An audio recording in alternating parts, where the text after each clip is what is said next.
Hello, everybody. Welcome to a new episode of the Dissenter. I'm your host, Ricardo Lopes, and today I'm joined by Dr. Colin DeYoung. He is Associate Professor of Psychology at the University of Minnesota.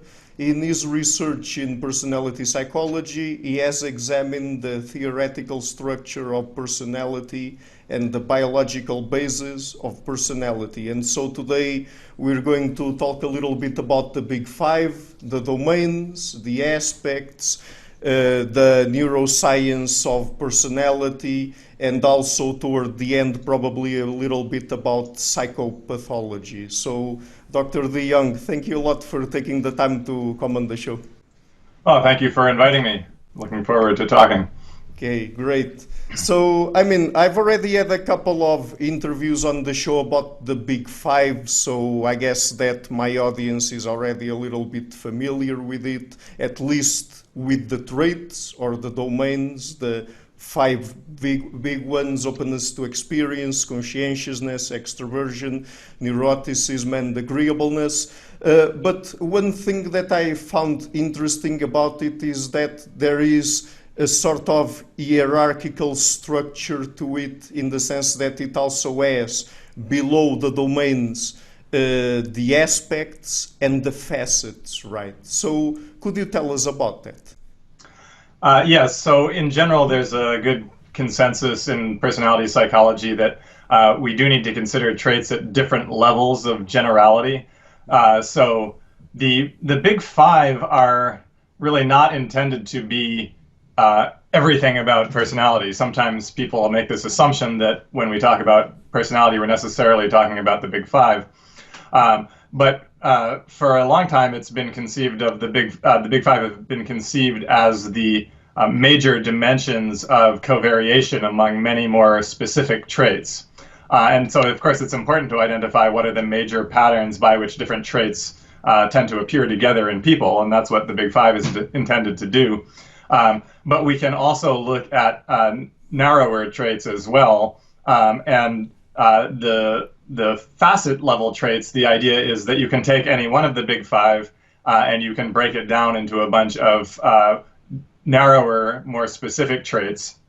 And the variance that they share together, in other words, their tendency to be correlated, is then what indicates that they are grouped together into one of the Big Five. And then you mentioned the aspects. In some of my own research, I've studied the existence of a level of trait organization that's in between the Big Five and the many facets that make them up. And there's no consensus about how many facets there are or exactly what the facets are for each of the Big Five. There are different schemes that people have come up with for identifying and labeling facets, but there's not really a clear empirical basis for how many facets there are. But what we've found is that there is a clear empirical observation that there are two major subfactors within each of the Big Five. In other words, you can group the many facets together into two clusters within each of the Big Five. So we refer to those as two aspects, so that each of the Big Five has two aspects. Mm-hmm. And could you tell us what are those aspects and what each of them corresponds to? Sure. Yeah. So we can go through the entire Big Five in that way. Mm-hmm. So for extroversion, we have two aspects. One that we labeled assertiveness, and one that we labeled enthusiasm. Assertiveness refers to qualities like being just assertive, attempting to pursue your own agenda, being outspoken, tending to value leadership and to be good at taking the lead, to be a bit more dominant in the sense of controlling situations. Mm-hmm. And enthusiasm is basically a combination of the tendency to experience more positive emotions, especially sort of high energy positive emotions like joy and excitement, and then also sociability or gregariousness, the tendency to enjoy other people's company, to be rewarded by social interactions. So those are the two for extroversion. For neuroticism, we have withdrawal and volatility. Um, Withdrawal was the one aspect where I wasn't entirely satisfied ever with the label. It was hard to come up with a good label for this particular trait that combines basically the tendency with anxiety with the tendency toward depression. We can think of both of those as reflecting a tendency toward a kind of passive avoidance, being, let's say, slowed down or inhibited when we encounter some kind of a conflict or threat or uncertainty.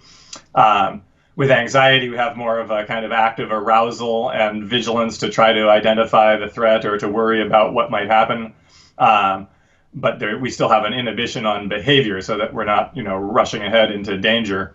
With depression, we have more of a more thorough inhibition and a sense of, let's say, losing hope that we might actually be able to avoid the punishment that the threat is indicating or still achieve what we want to.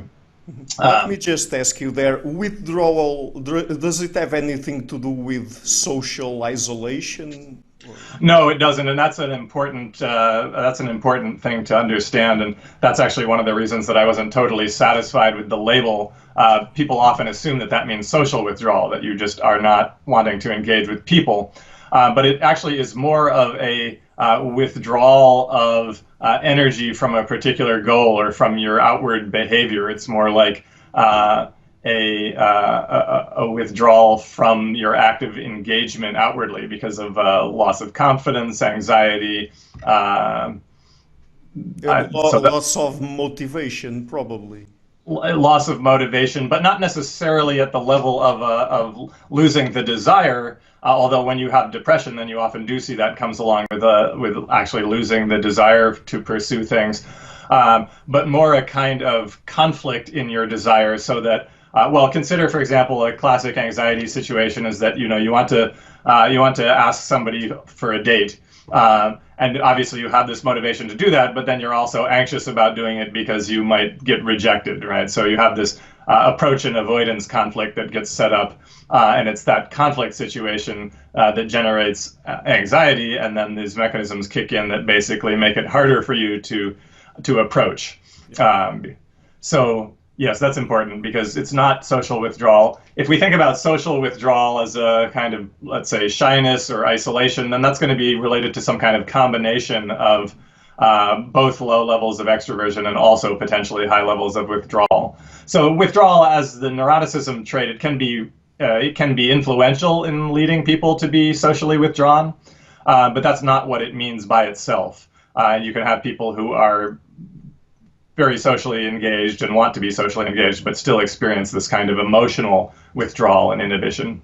Mm-hmm. So that is important. Let me just interrupt you there. So, the specific traits and aspects, each of them doesn't have to directly map into a specific behavior in isolation. That is, there might be combinations of them that produce a specific behavior.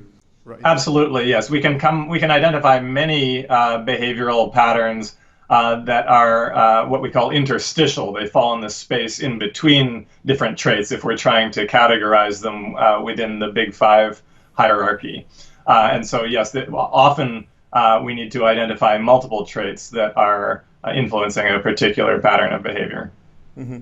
So we have already gone through extroversion and neuroticism. I think we're only halfway through neuroticism, because we got through withdrawal, but the other half of neuroticism is volatility, and that refers to a tendency to get upset easily, to be easily angered, to be irritable. So it's a more outward or externalizing direction of negative emotion as opposed to withdrawal, which is more inwardly directed. Mm-hmm. Does it have something to do with mood shift or something like that? Because volatility, I don't know, it sounds like that also. Yes, it does. The tendency to have your moods change a lot is one of the characteristics of volatility. So emotional lability, we could call it, the tendency for moods to go up and down a lot. But it turns out that trait appears to be driven more by sensitivity to negative emotion, not positive. So you might assume, well, your moods might go up a lot and then also down a lot. But if you're the kind of person who says that my moods go up and down a lot, that's mostly driven, it turns out, by sensitivity to negative emotion. Okay, so I mean, in that case, neuroticism is a trait that in general might get manifested at several different levels of behavior, like, for example, being irritable, being depressive, anxious. I mean, you can even be aggressive toward other people, right? Now, aggression is not a component of neuroticism, and there's an important distinction there. The tendency to get angry is a component of neuroticism, and that obviously is related to the tendency to be aggressive. But whether or not one is aggressive in general is actually comes under the heading of agreeableness. So we could think of neuroticism and specifically volatility as involving this tendency to get upset and angry about things easily. But whether or not that actually then turns into aggression is going to have to do more with agreeableness, which reflects people's capacity essentially to inhibit their own aggressive behavior. There's some nice research showing this link specifically between the inhibition of aggressive or angry impulses and agreeableness rather than neuroticism. But anger is indeed one of these traits that's a bit interstitial because it is correlated with agreeableness as well as neuroticism. But I think if we have to locate it somewhere, I prefer to and it's not just a matter of preference; it's also about the way in which the Big Five work empirically.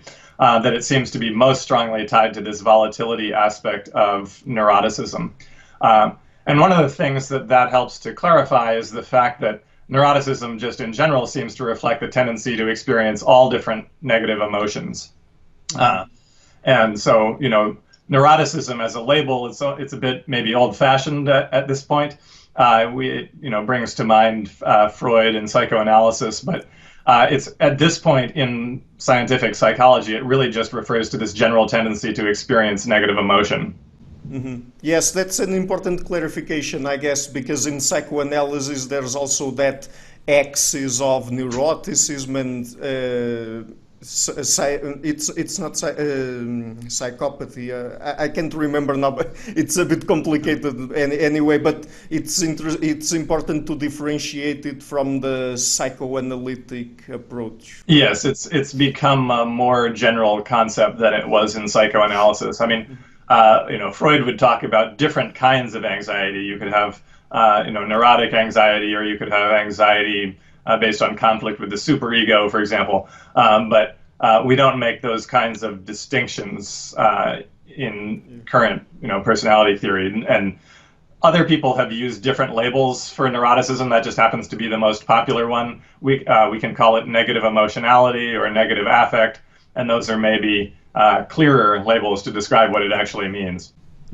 So maybe moving on now to agreeableness, it has also two aspects, that is politeness and compassion, correct? Yes, that's right. And compassion refers to a more emotional tendency toward caring about other people, being concerned for them, being connected to other people and affiliating with them emotionally. Whereas politeness refers to the tendency to be polite and rather than rude, obviously, but it's a bit broader than just the kind of standard meaning of the word politeness, because it would also include the tendency to avoid aggression, not to exploit people in various ways, not to take advantage of people, and so to be relatively, honest and straightforward, as well as not being belligerent. So all of those things that fall together within agreeableness, I think we can see as being related to behaviors that reflect people's tendency to be selfish versus to be altruistic and cooperative. But compassion refers to the more kind of emotional, empathetic or sympathetic dimension of that, and then politeness to maybe a more one that's more based in top-down control and following social rules and norms and restraining impulses. But compassion isn't exactly the same thing as empathy. Well, that depends on what corner of the scientific literature that you're working in. There is a whole area of research on empathy that is focusing not so much on personality differences as on just the basic psychological and biological processes that are involved in the capacity for empathy, right? In recognizing and feeling other people's emotions when you encounter them. And in that literature, they often reserve compassion to mean a desire to help other people or to care for other people, whereas empathy refers just to that ability to experience other people's emotions, to perceive and experience them. But when I was labeling the aspects of the Big Five, there was already a lot of research on empathy, but there wasn't very much research on compassion. And so I actually thought about using the label empathy for this trait, but I decided that there was already so much research about that people would complain if I used that label, and it might be considered to be, too general. So I used the word compassion instead, which is obviously related to empathy. And then what happened was that over the next, 10 years or so, people started doing more research on compassion, and so I still get complaints now about that the label is too general. But what this means as a personality dimension is just a broader tendency to experience both empathy and compassion and sympathy for people. And so it's a little bit broader as a personality trait than you might find in some specific area of research on empathy or emotional processes or dynamics. Mm-hmm. So, and in conscientiousness, we have industriousness and orderliness. Right. That's right. And industriousness reflects the tendency to work hard, to be able to resist distractions, to move effectively toward long-term goals, to be self-disciplined in that. Whereas orderliness is more reflecting a tendency to in some ways, just the obvious, like to be neat, to be punctual, to follow rules essentially, and those could be rules either that you set for yourself, as if you decide, that you want your desk to be in just exactly this order, and then you always make sure that it is, or they could be rules that are set by other people, and so orderliness also goes along with being particular and punctilious about following moral norms, for example, or having guidelines for behavior and then following them. So if you're an orderly person and you're in a meeting, you want it all to be run by Robert's Rules of Order and to make sure that nobody speaks out of turn and these kinds of things. So it reflects this tendency toward orderliness at a variety of different levels of abstraction, I would say. Mm-hmm. So when we talked about neuroticism, we've already referred to some kinds of psychopathology, like, for example, depression and anxiety. Yep. Isn't it the case that orderliness might be correlated with obsessive-compulsive disorder? There is a link, yes, between orderliness and compulsivity, the tendency to be compulsive. There's an interesting difference in terms of the way that mental illness is currently diagnosed, in which there's a distinction that's made between obsessive-compulsive disorder and obsessive-compulsive personality disorder. And obsessive-compulsive disorder tends to be particularly severe and is really highly driven by anxiety. And orderliness is the one that is, or I should say, obsessive-compulsive personality disorder is the one in the current system that's more closely linked to orderliness, which describes things like having a kind of rigid perfectionism, right? A tendency to want to make everything so perfect that you actually, in the end, can't get things done adequately, and that you're not flexible and adaptive. Yes, I mean, the short answer is yes, that for many of these traits, there are extremes that are associated with risks for different mental health problems.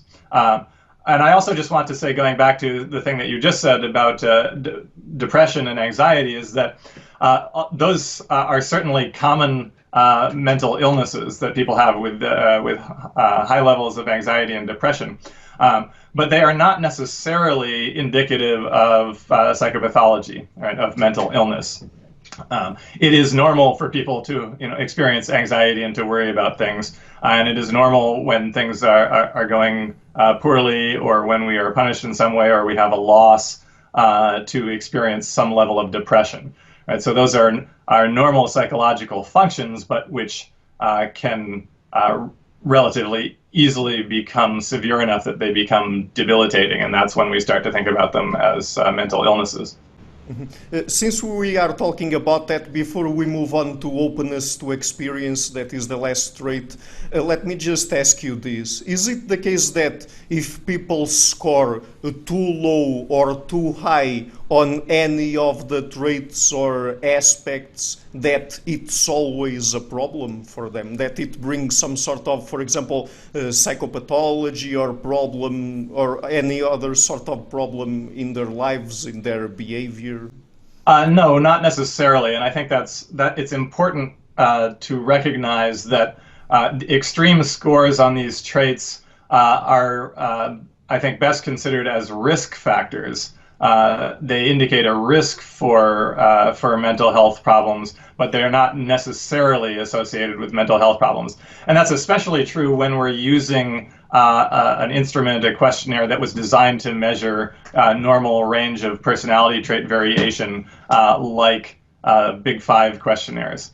There are other questionnaires that are designed to get at more problematic or maladaptive versions of personality traits. And they seem to correspond reasonably well in terms of the underlying trait to the Big Five traits, but they're assessed in such a way as to get more directly at problems that they cause or problems that people have with them. And in that area of research, there's actually debate about whether an extreme score should ever be indicative of some kind of mental disorder or psychopathology by itself, or whether you should always need to be able to identify that there's some kind of dysfunction or disability that's coming along with that before you would be willing to offer a diagnosis or to identify psychopathology. Mm-hmm. Yeah, we will go back to psychopathology later on in the interview, because there are some very complicated questions there, even at the level of how we classify mental disorders. But yes, before we go into that, openness to experience, what are the two aspects there? One of the aspects actually we refer to as openness to experience, and so in fact we at this point tend to label the broader Big Five trait as openness / intellect, and it's awkward to obviously have a label that has a slash in it like that, but that reflects a long history of debate in the field of personality about how to interpret and label that particular factor within the Big Five. And so when you go back and study the emergence of the Big Five from research in what's called the lexical tradition, where people identified items to describe personality just based on words that appeared in the dictionary, that trait was usually labeled as intellect.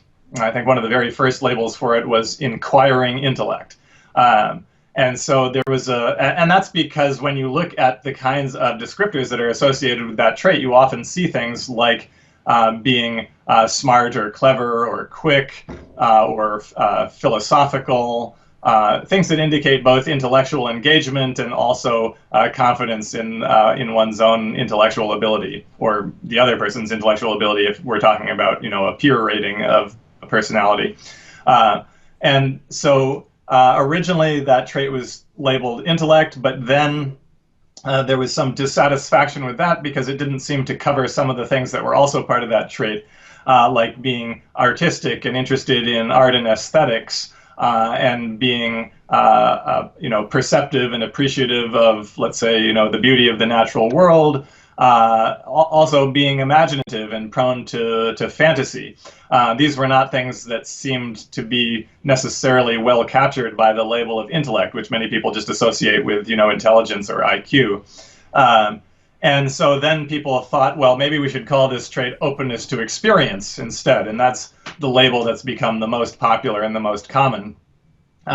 But if we just think of this tendency to be open to experience and ready to perceive all kinds of different things about us, around us, and to appreciate our sensory experience, then that doesn't necessarily capture so well the intellectual side of things. And so what it turns out is that, well, it was recognized even since the early 90s that those two different labels really captured two different components or sides of that broader trait. But then some of my own work was empirically identifying that, yes, there are these two distinct factors within the broader Big Five trait, and they correspond very well to the difference between openness to experience and intellect. So we've just essentially, to retain the common label, just still referred to it as openness, but added intellect with a slash, and then those are the two different aspects of that trait. Mm-hmm. So is there a big correlation between openness to experience and IQ? There is a correlation between openness to experience and IQ, but actually the correlation is stronger with intellect. So we've created a questionnaire that's capable of measuring openness and intellect separately, just as with all of the other aspects of the Big Five. The questionnaire is called the Big Five Aspect Scales. Within that, if we measure openness and intellect separately, we see that intellect is more strongly correlated with IQ than openness is. If we use openness and intellect as simultaneous predictors in a regression, and we're predicting IQ, so then what we're doing by using them simultaneously is to see which one or how much each one of them predicts independently of the other. Then we see it's really only intellect that is having any substantial prediction of IQ. And that makes sense simply in terms of the meaning of the word and in terms of the literal descriptions that go into assessing somebody's intellect. What it means is that people who are intellectually engaged and interested and also are perceived as being intelligent are the people who tend to be more intelligent, and that is more so than the people who are perceived as being artistic or imaginative or creative in those kinds of domains. Mm-hmm. So let's say that someone takes two different tests of the Big Five. One is only the Big Five with the 5 traits and doesn't break them down into the 10 aspects, and then the other one gives you your classification at the level of the 10 aspects. So What are the kinds of insights that people can gain from having scores on the 10 aspects that they wouldn't get by just doing a standard Big Five personality test? Well, the reason that that's valuable is that sometimes people have very different scores on the same within the Big Five on the two different aspects, right? And so it's one of the things it's always really important for people to remember when they think about personality is that these measurements are essentially probabilistic, right? If we say that you have a certain level of neuroticism, two different people with the same score on neuroticism could have actually quite a different profile in terms of the different negative emotions that they might be likely to experience. You might have one person who tends to be angry and depressed but rarely gets anxious, and you might have another person who's very high in anxiety but rarely gets angry or irritable, right? And so they could have the same overall score on neuroticism, but that might mask some of these more subtle differences. And this is precisely why it's important to think of personality as a hierarchy of traits. And it is still useful to know the broader traits because if we just look on average in the population, there is this broader tendency toward neuroticism where somebody who is more likely to experience one negative emotion is also more likely to experience all the others. But of course, especially when we're trying to make inferences about individual people, it's useful to know their more specific profile. And with the 10 aspects, that split of each of the Big Five into two seems to capture the most important distinction for traits at the lower levels within each of the Big Five. right? So you might say, well, why not always just have more and more traits? Why not go down to the level of the facets? And then if you don't like a model that has 30 facets, you can find a model that has 45 facets. And certainly that can be informative, and in some cases there might be facets that are informative even beyond the two aspects.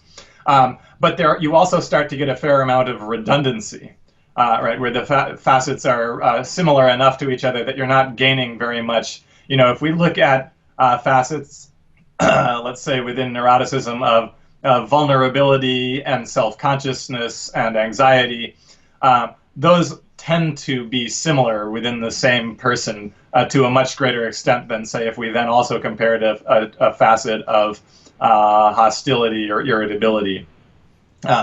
And so what the Big Five aspect scales do is that they group them together in terms of sort of the most meaningful groupings. But you can certainly find somebody who scores high in withdrawal, let's say, but low in volatility. They have a tendency toward being inhibited and anxious and easily depressed, but they rarely get actively or outwardly upset or angry, right? So that would be one personality profile. And without breaking down neuroticism, you really wouldn't see that important feature of their personality. You know, similarly, like just for my own personality profile, for example, I score above average in compassion, but relatively low in politeness, right? So you can see that there's a split in different kinds of agreeableness.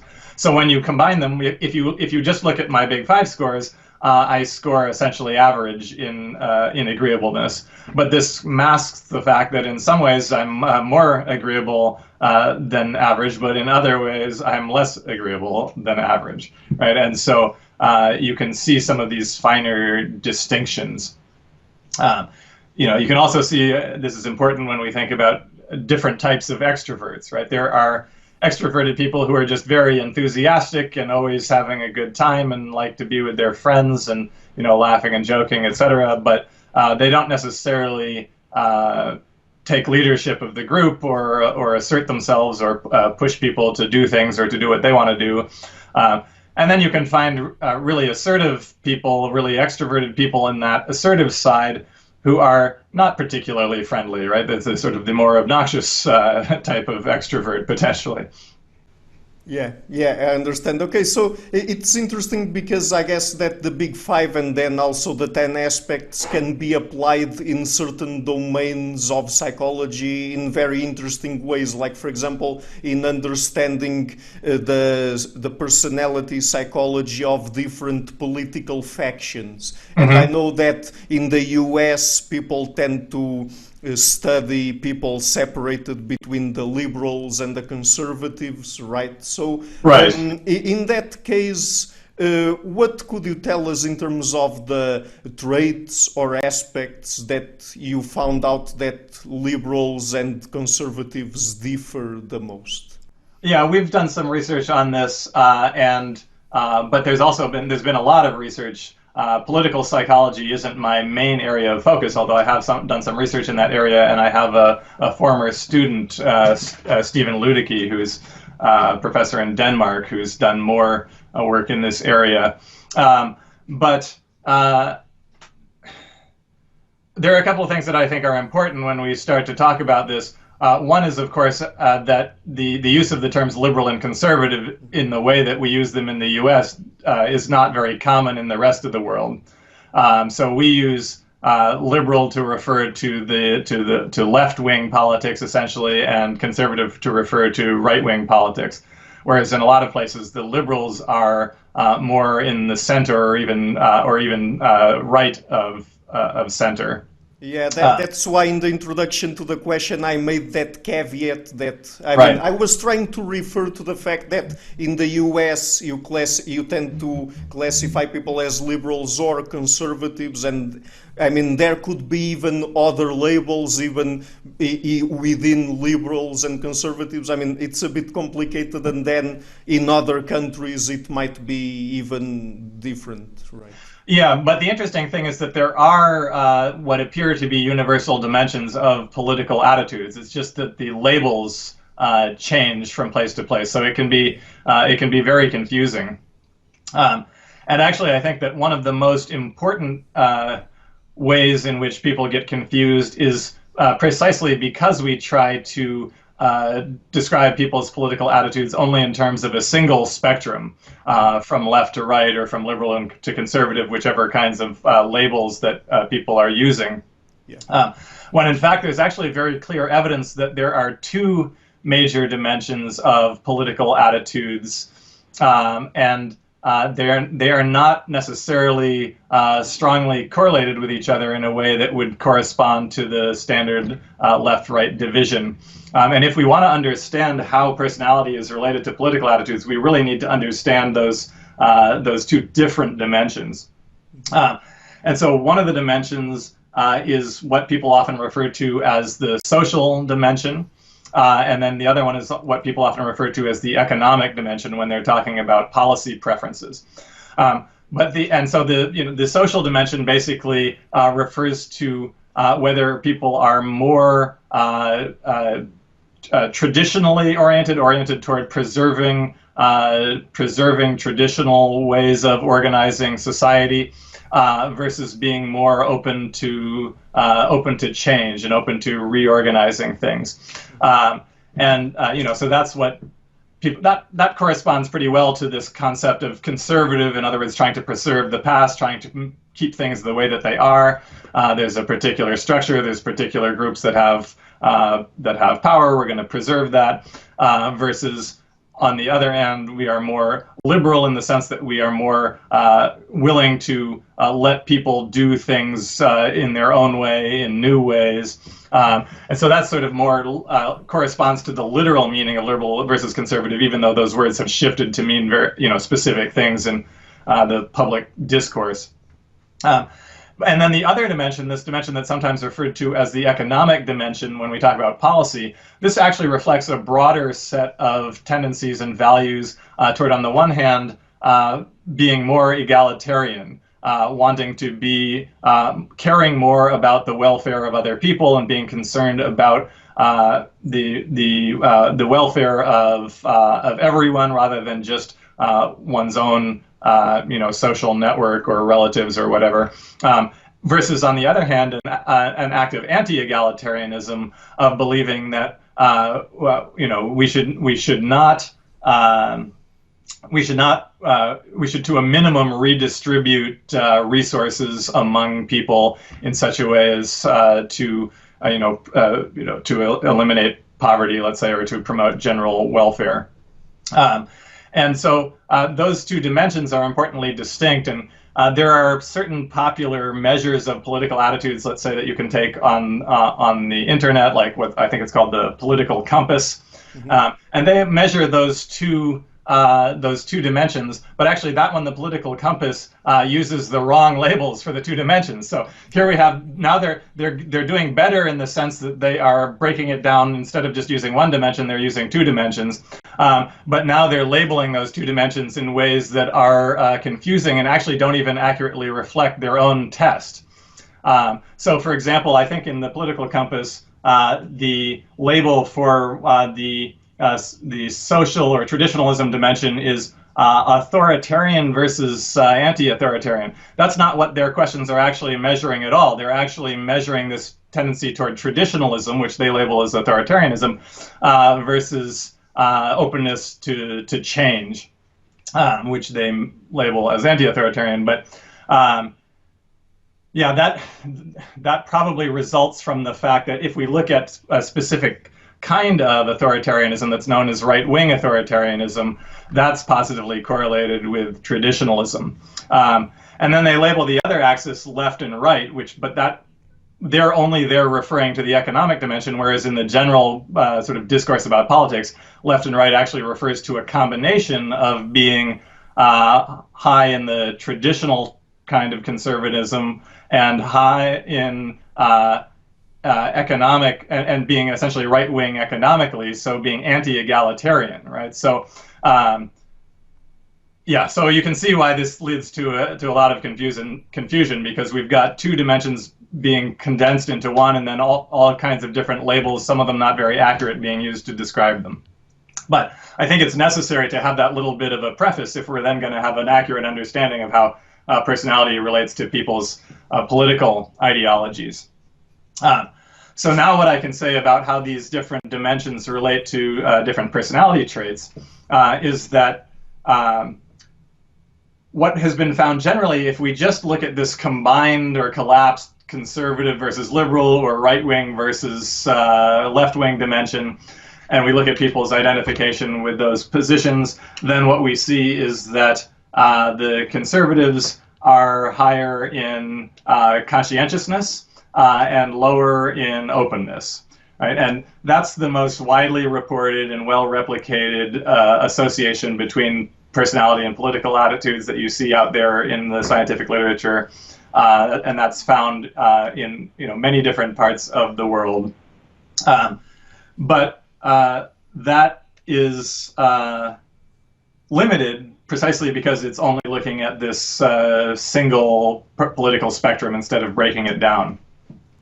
Once we break it down, what we see is that the difference between conscientiousness at one end and openness at the other end is mostly associated with the dimension of traditionalism versus openness to change. Right? Not surprisingly, openness to change is most associated with being high in openness. So that has to do with mostly with these kinds of social policy issues. Yeah. And in fact, in some of our research, what we showed is that it's really specific to the orderliness component of conscientiousness that's associated with conservatism and with traditionalism, right? So it's not necessarily that conservatives are more hardworking and industrious than liberals or left-wingers are. It's specifically that they are more orderly. They like rules to be followed. They want things to be well organized, and so that's where we see the real political component there. And then when we go to the other dimension, to the economic dimension, it turns out that this is actually most associated with one of the aspects of agreeableness. It's most associated with compassion. And so actually my first project that was related to political attitudes, what we were trying to explore was why is it that people don't usually see an association of agreeableness with political attitudes. That seems strange because so much of politics is about how much are you going to help other people or not, where are you going to allocate resources, are you going to have social welfare or are you not? And so we started to wonder about why openness and conscientiousness were the things that people had regularly identified as being associated with political attitudes, but not agreeableness. And so what we thought was, well, maybe there's actually a difference in terms of the way that compassion and politeness are associated with political attitudes. And sure enough, what we found is that liberals are more compassionate and conservatives are more polite. Right, so that the two aspects are predicting this broad spectrum of political attitudes in opposite directions. And so then when you average them together into agreeableness, you just see essentially no association with political attitudes. But then it also turns out that when you break down that general spectrum into the traditionalism versus anti-egalitarian dimensions, you see that really specifically politeness is associated with this same kind of tendency toward traditionalism as orderliness and as low openness. And it's really compassion, this tendency to care about other people, to care about other people's well-being, that is associated with whether you are more egalitarian or whether you are more anti-egalitarian. Mm-hmm. Right.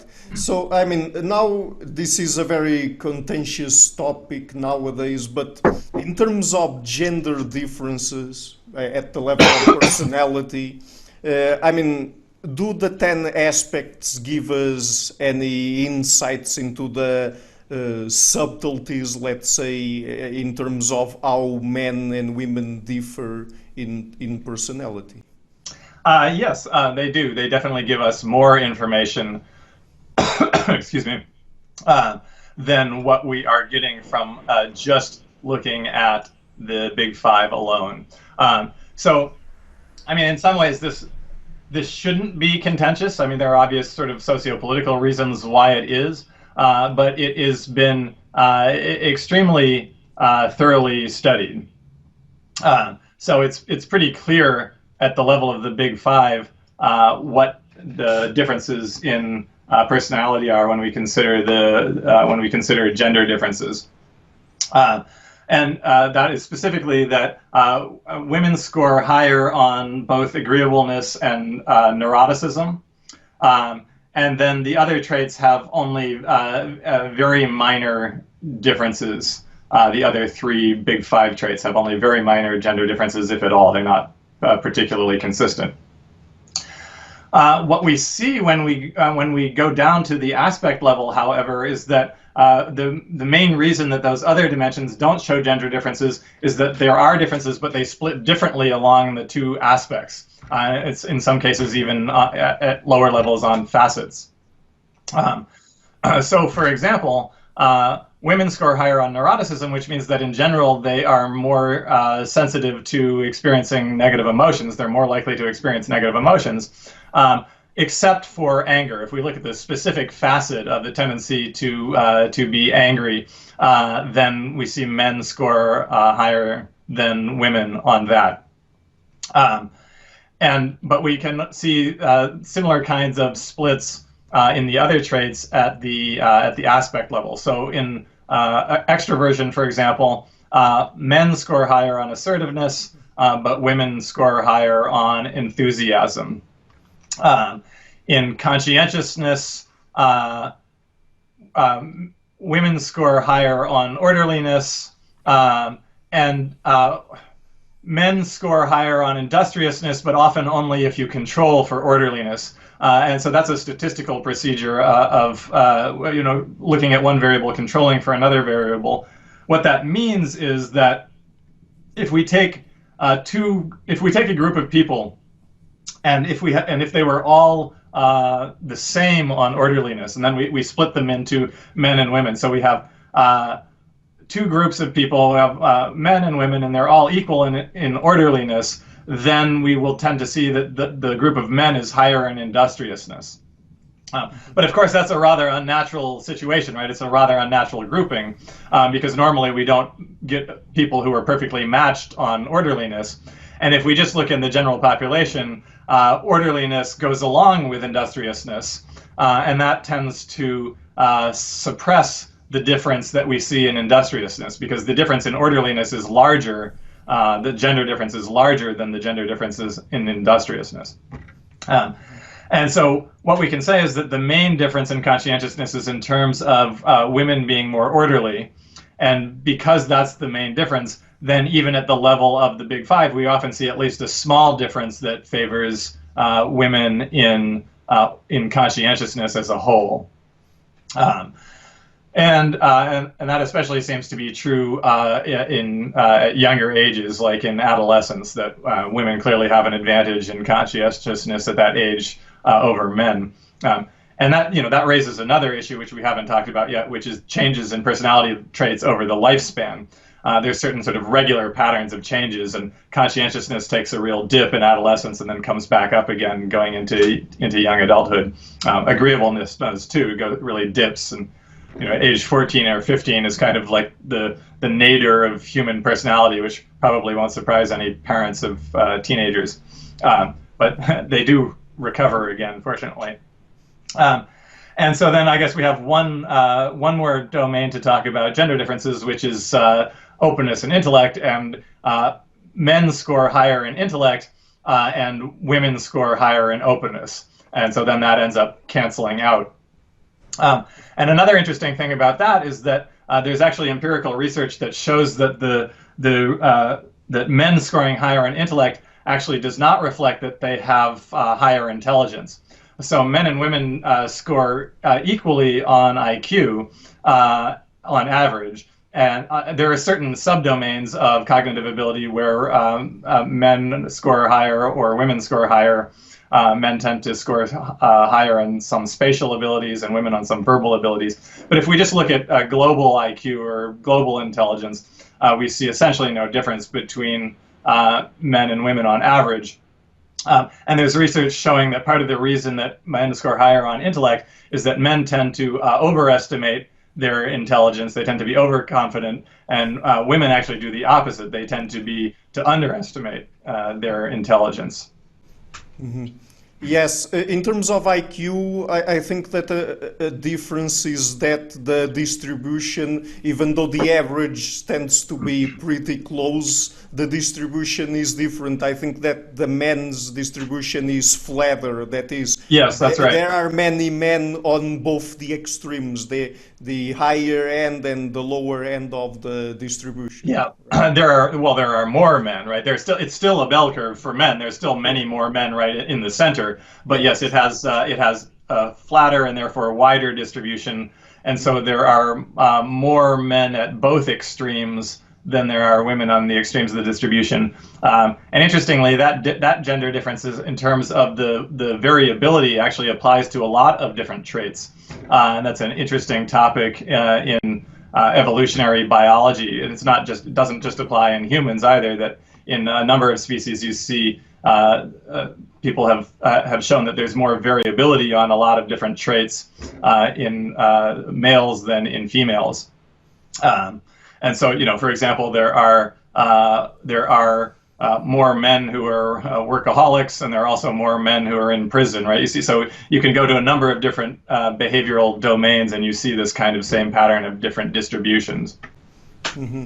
Right. Does this in any way connect with that literature on the gender equality paradox? That is, that finding that we've been getting that as we move from less gender equal countries to more gender equal countries, there are differences between men and women that get exaggerated, let's say. They talk about, for example, educational choices, occupational choices, yeah, and even some aspects of personality. So does that have anything to do with this kind of literature or what we're talking about? Well, I mean, this is certainly something that has also been studied in psychology in relation to gender differences, right? So one assumption, right? So there are competing schools of thought about the sources of gender differences, and and they're essentially, the possibilities are essentially that they are due to evolved tendencies, or they are due to particular cultural developments that lead to different cultures to treat genders differently. Yeah.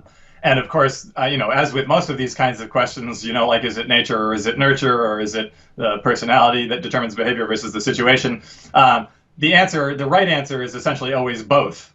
Right? I don't know of any one of these situations where it's been shown that the side that is saying, well, this one thing matters, and the other doesn't matter at all. Those people are almost are never correct, as far as I have seen. Like, with nature versus nurture, one side in that debate was typically arguing that it's all about nurture and that genetics don't matter. But in fact, and the other side was arguing that, well, yes, nurture matters, but nature also matters. And so the answer is both. And that seems to be also probably true in the area of gender differences. Now, this paradox that you're talking about is that when different countries have been studied in terms of their levels of gender equality, right, in terms of policy and culture, whether men and women are treated more equally, and whether women have rights that are similar or equal to men's, then if your position was that it was culture that is primarily making people different, then you might assume that as we start to treat people more equally, then their personalities will become more similar. But in fact, what has been found in a variety of studies across different countries is that more gender equal countries actually seem to show greater differences in personality traits between genders. And so some people have interpreted that to mean that, well, what you're seeing then is that when we free people from these particular social constraints on gender roles, we're going to see more expression of sort of general evolved genetic tendencies, and so that must be where the gender differences are coming from.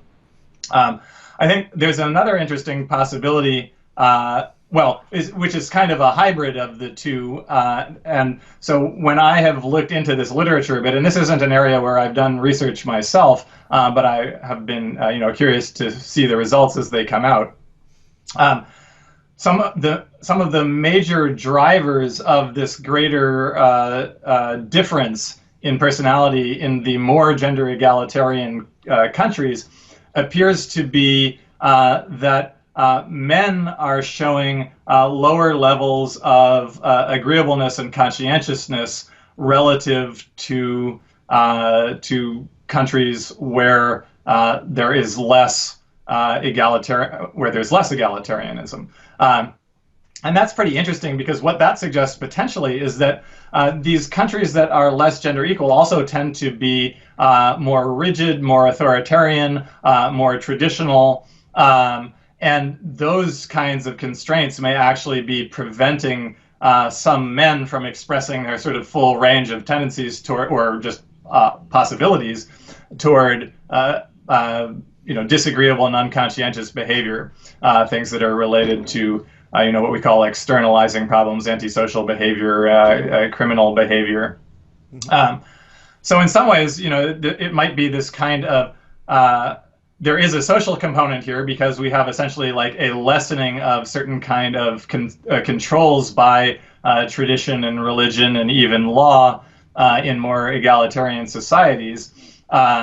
But then it can also be combined with this evolved tendency for men to show greater variability in things like risk-taking behaviors and traits, things that are associated with agreeableness and conscientiousness. Mm-hmm. So when it comes generally to where these personality differences, personality variation among people come from, I'm more or less familiar with the literature on behavioral genetics. I've already had some behavioral geneticists on the show, and it seems that 40 to 50% of the differences within a given population are explained by genetic factors, or at least that 40 to 50% of the variation is heritable. Right. Yes. And true. then the shared environment is the factor that has the least amount of weight there. I guess it's probably 10 to 50% of influence that it has, and then there's the non-shared environment that accounts for the other 35%. I think it's something like that. So first of all, is that correct? And what are the kinds of conclusions that we can derive from that? That is reasonable as a sort of very general overview of the state of the field. Something that's important to remember is that the non-shared environment also includes any error in our measurements. Yes. And so there are a couple of interesting studies of the Big Five in large samples of twins, where they actually had better than usual personality measurement, because instead of just having self ratings, they also had multiple peer ratings. Other people, this could be family members or friends or people who know the person well, also rate their personality. And when we look at the results for heritability in those studies, and so we're only looking at the shared variance among these different raters, which we know is a more accurate way to assess somebody's personality, then we actually see heritability for the Big Five that's in the range of like 60 to 80%, which is basically the same range that we see for IQ in adulthood. And IQ is something that we measure quite well. It's one of the best measurement tools that we have in psychology. And so it's not surprising that you would see somewhat higher heritability there, just because the measurement itself is better. And so it appears that if we do better measurement of personality, we also see similarly higher estimates of heritability. But at some level, it doesn't matter very much whether the number is 50% or whether it's 70% for this general tendency for things to be heritable.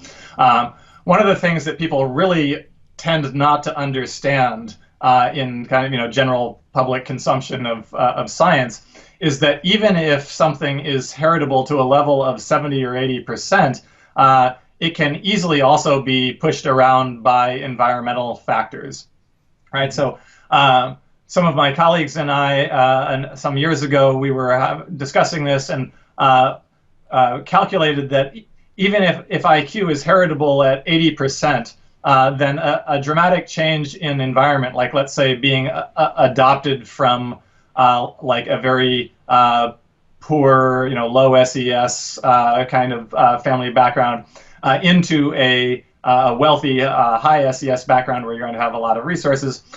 Even if IQ is heritable at 80%, you could easily still see a shift of 10 or 15 IQ points just due to that environmental change.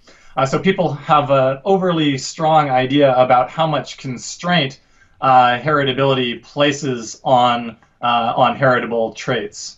Mm-hmm.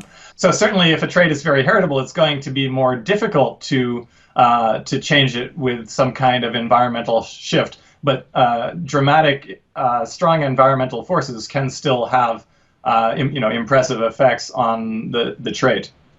Mm-hmm. And I mean, in terms of heritability, we usually associate it with genetic factors. But mm-hmm. Isn't it the case that there can be other types of factors that are also associated with the heritability of a particular trait, not simply genetic ones? Well, you might be thinking of something like epigenetic factors. Yes, probably, yeah. So epigenetics is a set of mechanisms that is, well, it's in play constantly, everywhere in our bodies, because epigenetics is basically a set of molecular switches that turns different genes on and off in a given cell.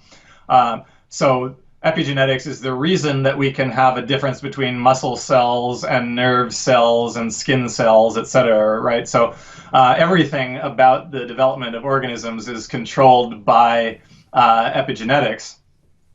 And then the big discovery in the last, like 20 years or so, is that certain epigenetic processes can actually be inherited. So that it might be that, if, let's say, an animal in one generation is under stress, that might cause epigenetic changes that actually then can be passed down for one or two generations beyond that. And that can partly be because so let's imagine that a pregnant mother is affected by some particular stressor or something that changes her own genetic makeup. There are actually 3 generations being affected there potentially, because there is the mother, there's the fetus, and then there are the eggs that are already developing in the fetus if it's a female child. And so that's sort of an interesting fact about female reproductive biology, that your eggs are already developed at birth. So that's one mechanism that can affect things across the generations, and that is a form of inheritance, I guess. But that would actually be classed as an environmental effect, because even if it's affecting the egg cells of the fetus, that is still something that is happening independently of the what is transmitted from generation to generation. There's also the potential that certain epigenetic markers might, through mechanisms that aren't totally well understood yet, be transmitted more literally over generations. But actually, that's a very kind of new and controversial area of research. Yeah. And I've just been reading recently some reviews of this area that suggest that some of these studies that have purported to show epigenetic inheritance are probably more questionable still than they were originally touted as being. And of course, that often happens when somebody makes a scientific discovery that seems really impressive, so it gets a lot of publicity and a lot of press, and people want it to be real, partly because that then attracts more funding, so the people who found it want it to be real. But a lot of this work has been done in very small samples, and I think it's still a very early stage. And there's very little research that shows clear evidence of epigenetic inheritance of any traits in human beings, to whatever degree that is possible, it probably wouldn't be a particularly massive change relative to the influence of genetics. And the genetic sequence also has an influence on epigenetics itself, right? So. Yeah. This is, as you can see, this is a very complicated area, and it's not even my particular area of specialization, which is more on brain function and neuroimaging rather than all the details of genetics. But I guess my feeling at present is that the extent to which epigenetics can be inherited is uncertain and probable, but the evidence would suggest that it's pretty small. So most of what we're seeing in inheritance is due to the genetic sequence. Mm-hmm. Okay. So before we get into the neuroscience of personality, let me just ask you this, because you've alluded to that earlier in the interview. Is personality stable across the lifespan? Well, the best answer to that is yes and no. It is relatively stable. We might even say that it is impressively stable, and it gets more stable as people age. And so what that means is that if you measure somebody's personality and then you measure it again later, you will see, if you measure a group of people's personality, I should say, and then you measure that same group of people again later, and then you look at the correlations among their personality traits, you will see impressive degrees of correlation among them.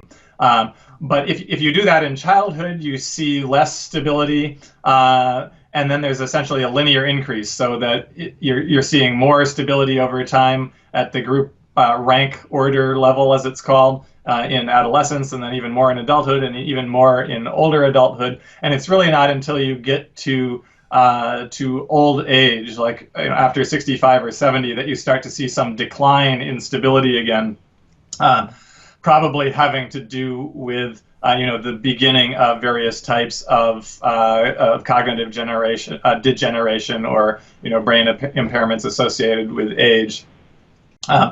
But importantly, all the way across the lifespan, we're certainly not seeing a correlation of one, right? So personality is not perfectly stable, and it is changing over time. There are certain normative changes where everybody at a certain age tends to change together, and the most dramatic effects there that you tend to see are, as I alluded to earlier, in adolescence, where you start to see these decreases in agreeableness and conscientiousness. You see an increase in neuroticism, but really mostly for girls. So that's where the big gender difference in neuroticism really opens up in adolescence. There's some difference even in children, where, for example, girls even as young as like 5 or 6 are more likely to be diagnosed with an anxiety disorder, for example, than boys at that age are. But the gap really gets bigger in adolescence. And there again, we're back to this topic of gender differences. That's probably due to a combination of both evolved factors and societal factors. So again, to argue that it's all one or all the other is probably not the most productive way to go about it. So you get these changes in stability in terms of rank order stability, or the correlations over time, where those are pretty much increasing. But then you get these mean level changes where everybody tends to shift in certain ways, and those are probably largest around adolescence, with puberty causing a lot of changes. And so I guess the message is, this is one of the things that people always ask me, when I tell people that I study personality psychology, there are 2 questions that I always get. The first one is, are you judging my personality right now? Are you analyzing me right now? And I usually lie and say no because I don't want to make people uncomfortable. But of course, it's not just me. Everybody, we're always, when you meet somebody, of course you're analyzing their personality. That's what humans do. I might have a little bit more like professional expertise in that than other people. But and then the other thing is that, can my personality change, or can personality be changed? Everybody wants to know that. And there's some studies recently that shows that nearly everyone has at least some personality trait that they would like to change if they could. So you can see why people are interested in this. And the answer there is that yes, personality does change. We have identified a couple of events that seem to systematically change people's personality. Getting your first job and getting into your first romantic relationship seem to be pretty reliable forces that seem to change people's personalities. But it's been hard to find systematic forces that change personality. A lot of that change seems to be relatively unsystematic and idiosyncratic. So the same kind of event might change one person's personality one way and another person's personality another way. But we do see a lot of what is called variability in change. If you take a group of people and you track them over time, you may not see much change in personality, because after all, personality, it does tend to be pretty stable. But nonetheless, you do see some people whose personality on a particular trait tends to go up, and other people whose personality on that same trait tends to go down. So you see these different trajectories of change. So what I usually try to tell people is that, especially these broad personality traits, they can change, and they do change for some people, but they don't usually change extremely dramatically, right? You're unlikely to go from being an extremely introverted person to being an extremely extroverted person. More likely, you might just go from being a very introverted person to being, like an average or slightly below average person in terms of your levels of extroversion, introversion. So they don't change easily. They don't change dramatically. There's increasingly there is research on processes around voluntary personality change and whether people can voluntarily change their traits. We know that psychotherapy changes people's personality traits. That's been well demonstrated now across many studies. There was a good meta-analysis that came out about that recently. Could I just ask you what type of psychotherapy and what traits? Yeah, it's a great segue, actually, because this meta-analysis actually compared several different kinds of psychotherapy. So they compared, traditional talk therapies like psychoanalysis, behavioral therapies like cognitive behavioral therapy, drug therapy, just giving people pharmaceuticals. What they found is that all of these modes of psychotherapy change people's personalities. Drug therapy is actually not as good as behavioral therapies in terms of at least not as good if we measure that in terms of how much people's personalities change. Neuroticism, not surprisingly, is the one that changes the most. People's neuroticism goes down with psychotherapy of all of these different kinds. But there are also changes to the other traits as well, typically in the desirable or less risky direction, like higher levels of conscientiousness, higher levels of extroversion, higher levels of agreeableness with psychotherapy. But really, the one that shows a substantial change is neuroticism, and that probably shouldn't surprise us. Mm-hmm. Right. Okay, so in terms of the neuroscience of all of this, do we already have mapped the areas or the neural circuits that are associated with each trait, with each aspect, and things yeah, the easy answer to that is no. Personality neuroscience is a pretty young area of psychology, and there's still a lot to learn. But at the same time, we have made, I'd say, some reasonably impressive progress over the last, let's say, 20 years. And so there are certain things that we can start to say with a certain amount of confidence. you mentioned the question of whether there were different areas that were associated with personality traits. Neuroscience in general is moving away from just talking about individual areas of the brain as if they had a single psychological function, to talking about brain networks, or as you said, circuits, right? So there's a recognition that although there may be some, and there generally is, some degree of computational specialization for different areas in terms of what computations they're carrying out and what information they're processing, any kind of complex psychological function is carried out by a whole network of different regions that are coordinating with each other and acting in concert. And so we've moved more to thinking about a network rather than an area approach to brain function. And so one of the things that I'm interested in is whether we can identify particular brain networks that are associated with different traits. And a good way to start thinking about that is in terms of, what can we say about the underlying psychological functions that seem to be unifying a given trait, and then what do we know about the brain systems that are involved in that psychological function? And that can be a theory-driven way to come up with hypotheses, rather than just, being completely exploratory and saying, okay, I've got a brain and I've got some personality traits, and shake them together and see what comes out. There's been a lot of research done that way in kind of the early years of personality neuroscience, but I think that that's maybe not the most likely way to make progress. So I'll just to give you one example, one of the things that I think that we have pretty good evidence for at this point is that extroversion is associated with the brain's reward system. So the circuits of the brain that are essentially designed to respond to the possibility of achieving a reward. And the way that I think about rewards is in terms of our goals. So when we have a goal of any kind, that then becomes a reward for us. So rewards aren't just something that are out there in nature. Rewards are something that are always relative to our goals.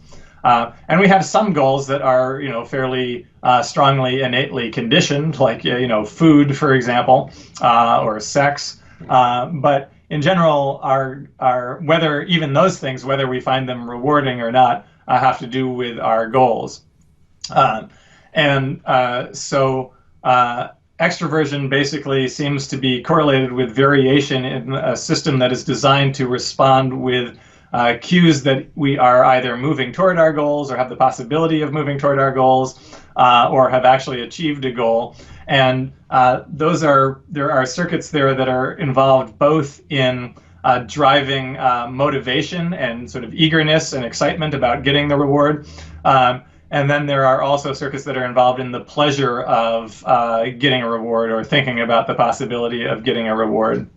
Would that be associated with the dopamine system? Yes, exactly. So dopamine is a neurotransmitter that is particularly responsible for what's called incentive reward, which is essentially driving motivation to pursue rewards and to learn about the possibility of rewards and to learn to, do things again that were rewarding in the past. People often talk about dopamine as if it was the pleasure chemical. This is really inaccurate. In fact, dopamine does not cause pleasure unless it also triggers the release of opiates, what are called endogenous opiates, things like endorphins. If you give somebody a drug that releases dopamine, and those are things like amphetamines, cocaine, a lot of the drugs that people like to abuse, stimulant drugs, are dopaminergic drugs acting directly on the brain to increase dopaminergic function. But if you give somebody one of those drugs and simultaneously give them another drug that blocks the release of opiates, then what you see is that you have essentially you get wired and you get very driven, but you don't enjoy it, right? And I think we can intuitively understand that if you really want something and you're having trouble getting it, that's often not a pleasant feeling. But that wanting is actually what dopamine is creating. So dopamine is a chemical that produces wanting or desire or motivation. It is not a chemical that directly produces pleasure. Wanting things is often enjoyable when we think that we're going to be able to potentially get them, and that's because both dopamine and opiates get released in the brain together. in those situations. And so there's actually very good evidence at this point that extroversion is associated with variation in the dopaminergic system. So there are close to 10 studies by now that show that if you give people a drug that affects the dopamine system, how much of an effect that has is associated with how extroverted somebody is. So people high in extroversion have a strong effect from dopaminergic drugs. They're more likely to experience them as rewarding and to condition reward processes. Whereas people who are introverted, low in extroversion, have just less of an effect. And this helps to explain why extroverts have the kinds of personalities that they do, why the behaviors are associated with them. So a lot of people think of extroversion as being basically just a social trait, but actually it's much broader than that. It reflects people's tendency toward being active behaviorally in general, and to experiencing positive emotions, especially sort of high energy positive emotions, even in situations that aren't social. And that seems to be because people who are high in extroversion are simply more sensitive to rewards, and especially to these cues that release dopamine that basically tell you that you have the opportunity to get something good and that motivate you to work toward it. And so you can imagine, a lot of human rewards are social, right? We're rewarded by social affiliation. We're rewarded by cues of social status. We're rewarded just by curiosity of, talking to people and learning information. And so if you go into a loud, crowded party and you're an extrovert, you're looking around and you're seeing all these different possibilities for reward. Your dopamine system is highly active, and you're thinking, oh, I could talk to that person over there, and oh, I don't know that person. I'd like to meet them, and you're having all of these cues of reward. The introvert goes in there and doesn't get all those same cues, and they look around and see a lot of stuff going on, and they think, God, this is going to be exhausting, right? Because it's going to be a lot of effort to actually do all that engagement, and they don't perceive that effort is going to be rewarding, so they don't overcome what's called the cost of effort. So there is good neuroscience research that suggests that one of the things that dopamine does is that it basically signals the cost of effort. If you have a lot of effort, then if you have a lot of dopamine, then effort doesn't have so much cost, and you're likely to engage in pursuing those potential rewards. That's been shown even with things like relatively low probability rewards, right? Like, let's say you're gambling and you say, well, is it worth putting in the effort to bet on this low probability reward? It would be great if I won. If you give somebody a boost of their dopamine system, then they're more likely to think that, well, it's worth it to take that risk, right? So you can see where this kind of risk-taking comes from that goes along with extroversion. Excitement seeking is a facet of extroversion. And so there are all of these pharmacological studies that show that extroversion moderates how sensitive people are to dopaminergic drugs. There are EEG studies, which are measuring the electrical activity of the brain, that show that a particular pattern of brain electrical activity that corresponds to when you get a better than expected reward or a worse than expected reward, the magnitude of that response is correlated with extroversion. And then there are some neuroimaging studies as well that suggest association of extroversion with parts of the brain's reward system, right? And so the reward system, again, it's not a single area. It's these dopaminergic neurons that are in the midbrain, low level of the brain, that then project up to higher parts of the brain, to areas of the limbic system that are involved in processing reward, like the nucleus accumbens, to areas of the prefrontal cortex that are involved in keeping track of the kind of complex value of rewards. If you think about the complexity of human social interactions and human situations, the same stimulus in one situation might indicate something good, and in another situation something bad. So our relatively higher order more abstract cognitive functions that are where we need the prefrontal cortex to be able to do those computations, that's also part of the reward system as well. Anyway, so that's one of the more that's one trait where we have a fairly wide array of different kinds of neuroscience evidence for the kind of network that this trait is related to. In the other, for other big five traits or aspects, we have sometimes some good clues, some individual studies that are promising. The other one where we have probably the most evidence is related to neuroticism.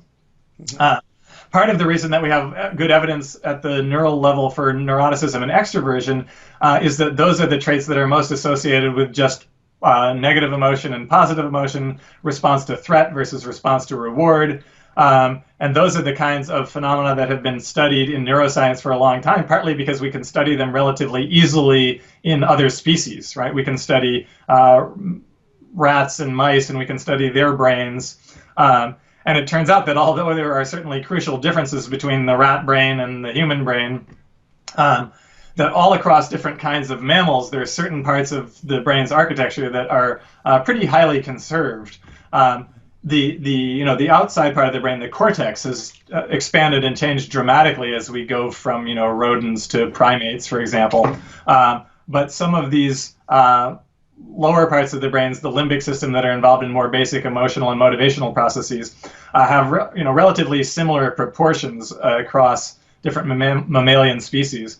So I do think that we have learned some useful things from studying other species. But at the same time, we can give rats threats and punishments.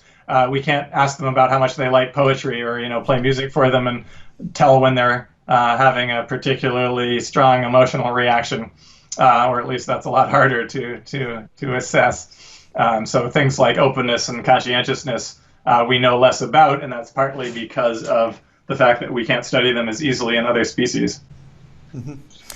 You referred to neuroticism, and one of the questions that came to my mind was if the reasons why neuroticism was one of the traits that was the best studied in terms of neuroscience was because it was most obviously connected with clinical practice. I mean, in the sense that highly neurotic people are the ones that probably tend to seek help the most. Yes, and neuroticism is the largest risk factor for almost any form of psychopathology. And so, yes, it's been widely studied, and things related to it have been widely studied in part because of that risk and because a lot of the energy and money that goes into psychological research is driven by trying to help people who have mental health problems. Mm-hmm. Yeah, so let's just move to the last topic of our conversation. Let's talk a little bit about psychopathology. I mean, in your work, you talk about cybernetics, the cybernetic Big Five Theory, and the cybernetic theory of psychopathology. So, first of all, could you tell us what cybernetics is about? Yes, of course. And I guess we've implicitly talked about this a little bit earlier in the conversation when I was talking about the importance of goals, but we haven't yet gotten to that actual term, cybernetics. So cybernetics is the study of goal-directed systems that self-regulate via feedback processes. And it's a word that was coined by Norbert Wiener, a scientist back in the 40s and 50s. He published a book called Cybernetics, or Control and Communication in the Animal and the Machine.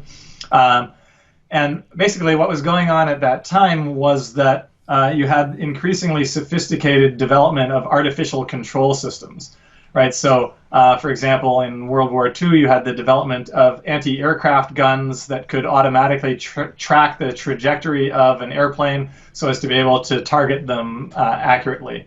And then very quickly after this, you have the development of computerized control systems that are, doing things like, the early chess computers that are, trying to play chess automatically, for example. And then, of course, computing explodes. And so cybernetics becomes very important.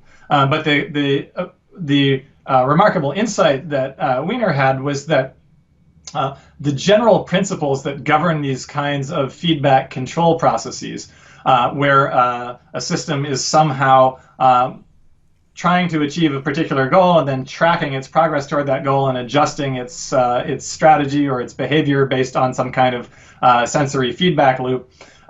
His insight was that that is, of course, also what organisms have to do, right? Organisms need to pursue the goals that allow them to survive and to reproduce, and they are going to do that necessarily through sensory feedback, through monitoring the state of the organism, the state of the world, and essentially trying to align some desired state of the world with the actual state of the world. And so the idea was to identify principles that would be applicable to any kind of goal-directed system, regardless of whether it was natural or artificial. And that has, well, it certainly proved to be extremely powerful in the development of computing technology, but it's also increasingly important in understanding biological systems and in understanding brains. It's not, the word cybernetics doesn't always get used at this point. In fact, some people think of that as being associated with only the most early kind of cybernetic models, which were sort of which were fairly simplistic in terms of the way that they worked. They were, based on serial processing, not parallel processing. We know the brain is a massive parallel processor. Increasingly, we use parallel processing in computing as well. So sometimes this gets referred to as control theory now. That would basically be a synonym for cybernetics. So my idea was basically to try to apply some of the principles of cybernetics, which are increasingly being used to understand the way that the brain works in neuroscience, with ideas like predictive coding and this idea of the Bayesian brain. All these ideas that are based on these kinds of feedback processes for regulation. And to take those principles and try to apply them to understanding the functions that are associated with different personality traits. And basically just to try to offer a reasonably coherent and comprehensive account of what personality is and how it works. And so the idea is that basically this capacity to pursue different goals is the core of all of the functions that we carry out, right? Whether this is ranging from just needing to have food or shelter or affiliation with other people, these things that are fairly universal basic needs, all the way up to our very specific goals, right? Like to write a scientific paper and to publish it, for example. All of our behaviors are in this way goal-directed. And so the brain has a whole set of circuits that are designed to pursue these particular goals. It also has circuits that are designed to pursue very low-level, just sort of basic physiological goals, right? Like regulating our blood pressure to make sure that it doesn't get out of a safe range, for example. But there are also many goals that we might consider psychological goals because they can involve the capacity for directed action using our motor systems. My basic idea is that personality traits reflect variations in the underlying mechanisms that evolve to allow us to pursue our goals. So we have parameters of cybernetic mechanisms that are going to be the things that are leading to these kinds of trait variation because they're set in different ways for different people. Right, so the underlying mechanisms for these personality traits are basically universal, right? Like everyone has a reward system, everyone has a dopamine system. But the specific parameters of those systems may differ from person to person. In one person, they may be set up in such a way that dopamine is released very easily or in response to certain kinds of cues, and in another person it may be different cues or just less easily released overall. And those are the kinds of differences that are going to lead to differences in personality at the level of broad personality traits. Because the other thing that my theory does is that it distinguishes between these relatively broad personality traits, such as the Big Five or their aspects or their facets, and much more specific features of personality that we learn over time that become our habits that are in response to our specific life situations. There aren't many personality psychologists who would want to talk about something like how much you like Starbucks coffee as a personality trait, right? That just doesn't have quite the right level of resolution. And yet for some people, that's a big part of their identity and therefore part of their personalities, right? So the way personality psychologists tend to define personality is just in terms of any pattern of behavior or experience that is stable over time, right? That has a certain degree of predictability and stability over time. Doesn't mean that it's manifest in every situation, but it means that it's more likely to be manifested, it's more intensely going to be manifested for that person relative to somebody else in a way that is predictable over time, right? In that sense, we have many kinds of things that are parts of our personality, even though they're not these general personality traits. Like the particular relationship you have with your brother, let's say, if you have one, it may be very stable over time. Like he always teases you, you always do some particular thing to him, right? That can be clearly part of our personality over decades, but it's not so obvious that it's what we would call a personality trait. Because maybe you don't do that to other people, right? So this is what's really important. There can be parts of our personality that are very stable, but that are nonetheless not particularly consistent with some of these broad personality traits. And so we need to have a way of distinguishing these things that are like habits that we've picked up on because of our life circumstances from these broad personality traits. And the way that I've described that is in terms of a difference between personality traits on one hand and characteristic adaptations on the other hand. So they're adaptations in the sense that they are ways that we have adjusted or adapted to our particular life experience, our particular learning history. And they are characteristic because they are characteristic of us. They are relatively stable over time, so we can use them to characterize a person in a way that allows them to be described effectively and to be identified. And so I think when we talk about this distinction, we can then start to see that the characteristic adaptations are the kind of contents that the cybernetic system learns that enables it to pursue its goals. So we learn certain specific goals that we have, like I developed the goal to become an academic and to publish a paper or to do scientific research. Along with that comes a whole set of strategies, which is another thing that any cybernetic system has to have. It has to have some way of operating on itself and on the world in order to move from the current state toward the goal state.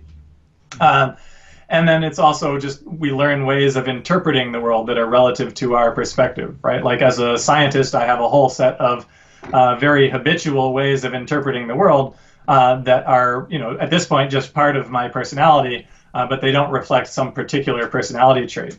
And so once we've got this contrast between personality traits and characteristic adaptations, then we can also understand how somebody can have a personality trait that's, very, let's say, strong. Like, let's say, imagine somebody's very extroverted, and they're pretty extroverted in virtually all areas of their lives. Being an extrovert, by the way, doesn't mean that you don't enjoy interacting with people. It's just that you usually want this to be on a more quiet setting with fewer people and people that you're relatively familiar with already, and then you might be, very happy to be social. But so let's say that you're the kind of person who is relatively or even very introverted, and somehow you end up taking a job where part of what you have to do in your job is to sell things, right? And this is basically demanding that you take a more extroverted set of behaviors. And, well, first of all, you're probably going to find that challenging, difficult, tiring. You may not like it so much, but let's say everything else about this job you really love, you value it enough that you put in the work to basically learn how to act like an extrovert in this one particular situation. We don't really want to say that that's then changed your overall levels of extroversion if the rest of your life hasn't changed. But you have developed this interesting characteristic adaptation where you were able to act like an extrovert in the sales context, and you have this particular behavior that you might even, like, maybe you do this for a few years, you start to get good at it. You're good at selling. You win a company award for how much you sell, and yet interestingly you're still not an extrovert, right? Mm-hmm. And so that's one reason why it's really important to be able to distinguish parts of people's personality that are learned habits, learned patterns that might, in some cases, even run counter to our traits. Now, most of our characteristic adaptations are going to be consistent with our traits, because that's what a trait means. It means that we tend to act like this, in most situations, and most of our motivations, even if they're broad, have to be channeled through some specific goal at any given point. I can have a goal of, if I'm an extrovert, I want to be friends with people, I want to interact with people. That goal is not specific enough to actually help me figure out how to do that, right? I need to know, like, I'm going to go to this bar at this time to see these friends or to meet new people because I know the kind of people who come to this bar, or I know where I can go to, get into a pickup basketball game or something like that, right? I need to have specific goals that are ways that I can then adapt to my environment. And if it ends up that I always go to that basketball game, or, most weeks I go to that particular basketball game, that quickly becomes one of my characteristic adaptations. And it makes sense to say that it's become part of my personality. But it hasn't become, it hasn't changed my personality traits necessarily, right? That's important to understand, that there are parts of our personality that change more easily, and those are the characteristic adaptations. And then parts that change only with more, difficulty or over longer periods of time that are generally personality traits. But then, I talked earlier about this increasing amount of research and interest in the possibility of changing people's personalities and voluntary personality change. What it looks like is that if you want to change your personality traits, what you need to do is change your characteristic adaptations first. Those are the kinds of things where you can set up new habits, you can set up new strategies that you're carrying out, you set up new goals for yourself. Try to have those become habitual. As you get better in those particular domains, you may actually find that the underlying parameters of these broader cybernetic mechanisms are starting to shift. And once they start to shift, then you're basically shifting your broader personality traits. So like that salesperson, for example, the story I told was that they basically become really good at sales, but they never changed their level of introversion. But something different might happen, which is that as they get really good at sales, they actually start to get more outgoing in other parts of their lives. They start to enjoy those kinds of interactions more. They become genuinely more extroverted in general. And in that case, probably what has happened is that you've had a feedback loop where the change in those particular habits has actually led to a change in the sensitivity of the underlying dopaminergic reward system. So are the characteristic adaptations the part where this theory connects with psychopathology, in the sense that there are certain traits, for example, we refer to neuroticism, that probably most people that are high on neuroticism would love to be lower right. in it. Is that the part where it connects with clinical interventions or potential clinical interventions? Yeah. So there's a lot of there are different views about what psychopathology is, even in and of itself, right? So the common way of thinking about it now in the world in general, and even in psychiatry in specific, is that a mental illness is a specific disease.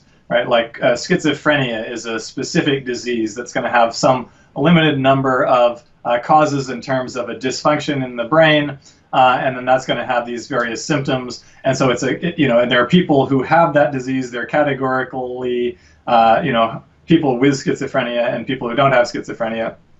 But it turns out that whole model is wrong.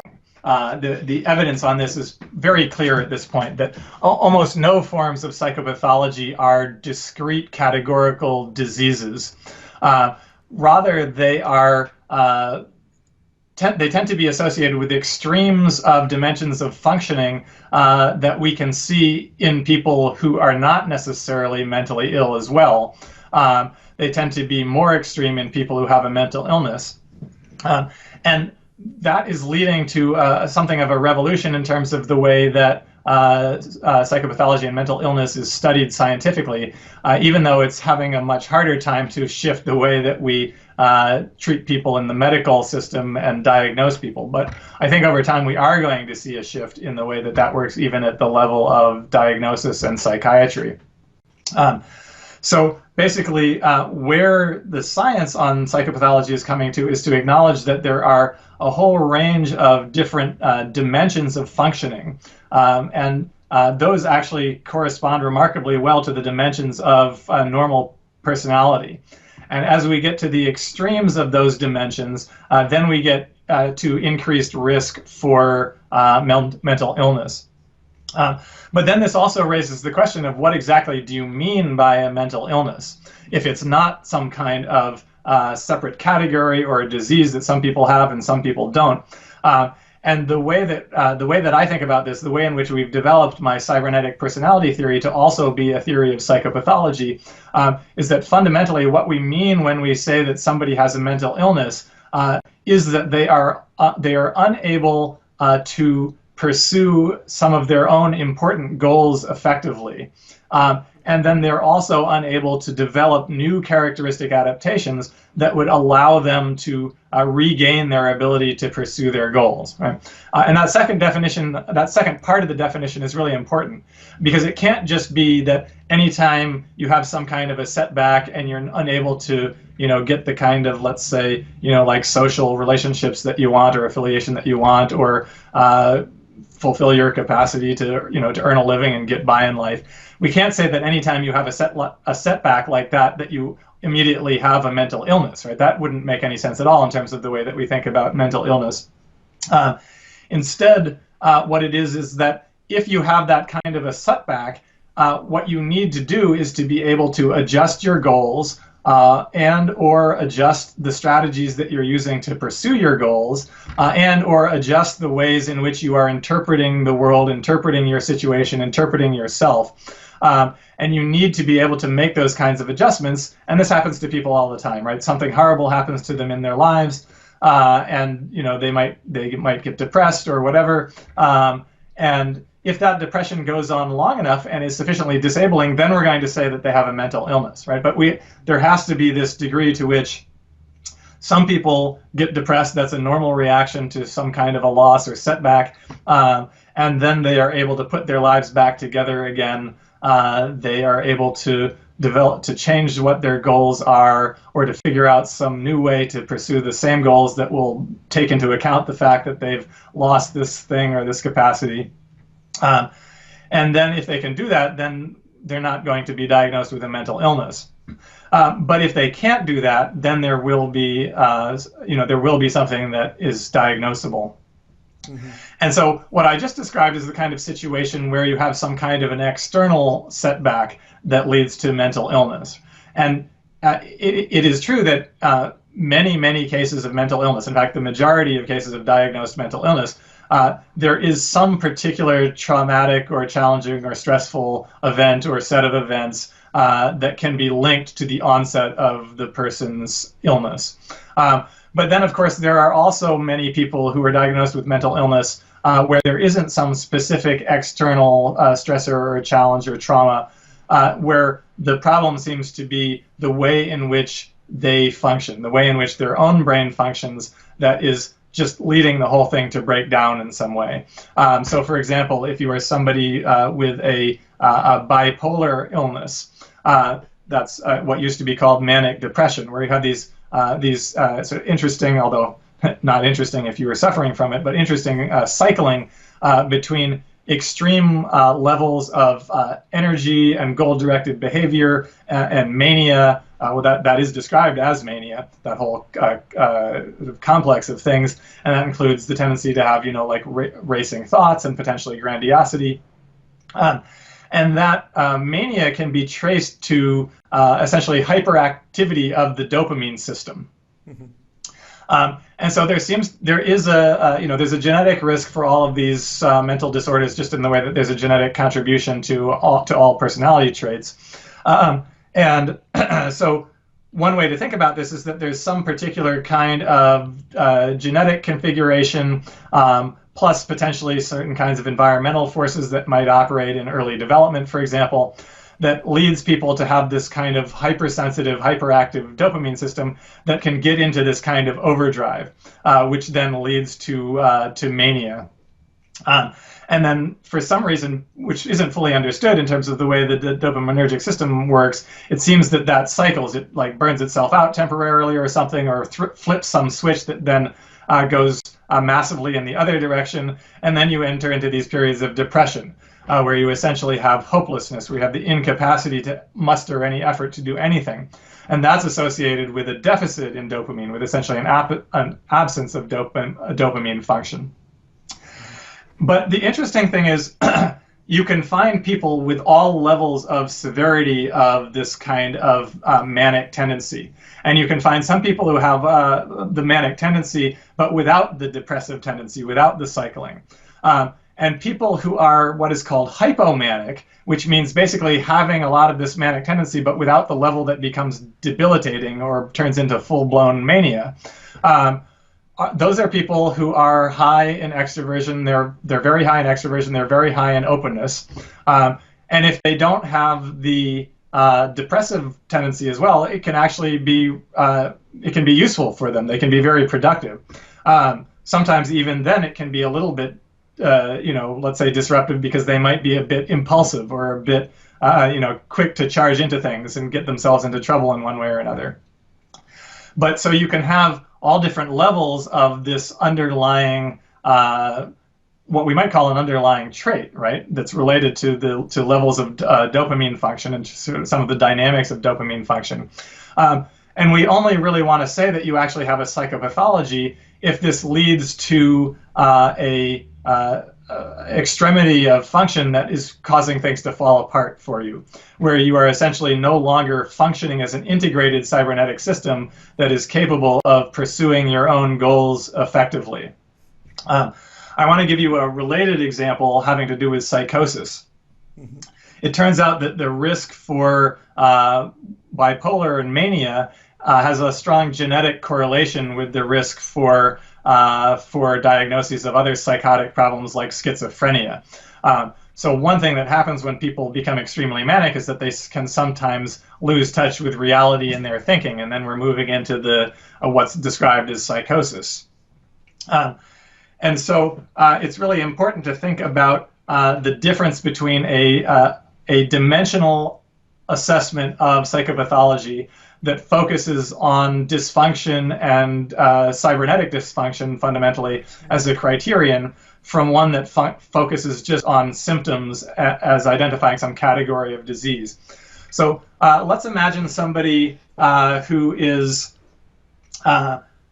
regularly hears voices, right? So this is a very common form of auditory hallucination that we often see in people with schizophrenia, or what is called schizophrenia. Let's imagine we see somebody who has these auditory hallucinations. They hear voices, and then they have these interesting delusions about them as well, where they think that voices of dead spirits are talking to them. And so these are the classic symptoms of hallucinations and delusions that we would associate with schizophrenia or psychosis.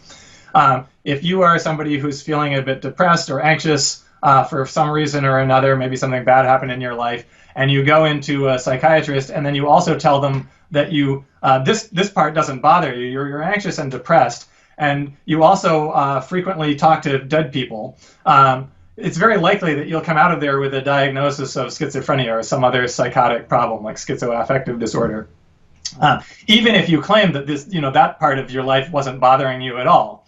And so that illustrates this kind of categorical thinking about these characteristics as the symptoms of some discrete disease entity that can be identified. But now imagine instead that this person, maybe they don't get anxious and depressed, but they still hear these voices and talk to them, and they have a successful business as a psychic, right? So they've got a network, a social network. They've got friends, family who they love. Everything goes fine in their social life. Some of their friends probably humor these strange beliefs. Others may also believe that the person really is psychic. They've got a flourishing business. People tell them, pay them to come and talk to their ancestors. And so, we would argue that even if that person, has something go wrong in their life, maybe, the business goes badly or something like that, they're not schizophrenic, right? They don't have a mental illness, especially when things are not going badly for them. What they have is this tendency toward a particular trait that we describe as apophenia, which means the tendency to perceive patterns that don't exist. Right, a false perception of patterns. And there's an empirical study that actually compares people who are psychics who have these kinds of hallucinations and delusions with schizophrenics.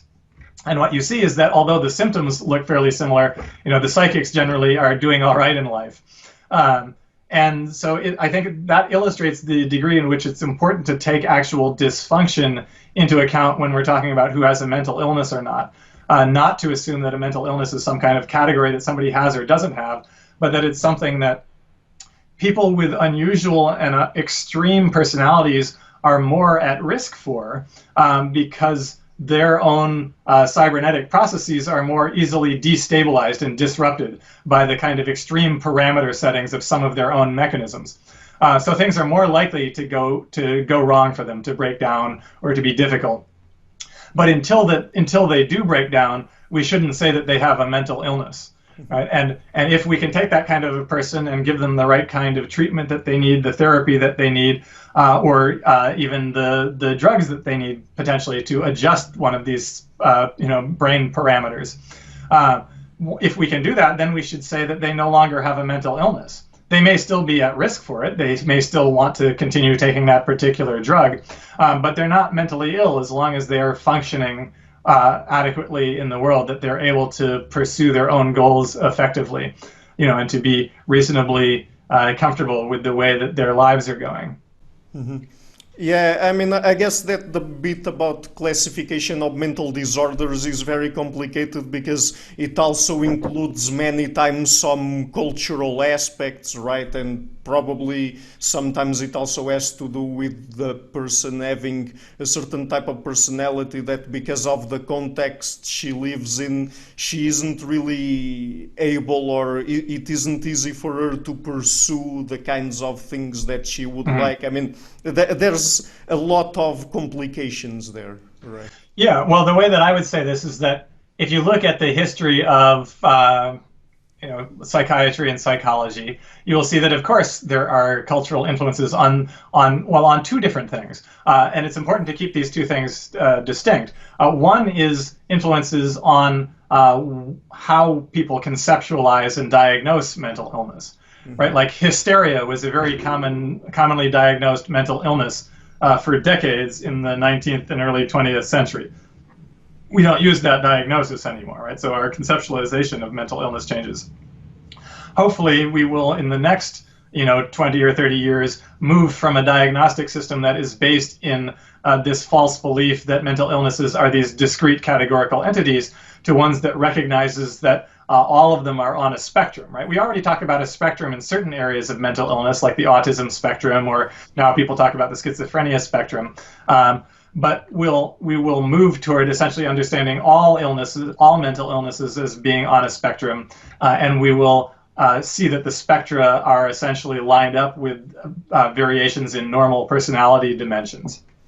So that's one way in which culture influences the way that we think about mental illness.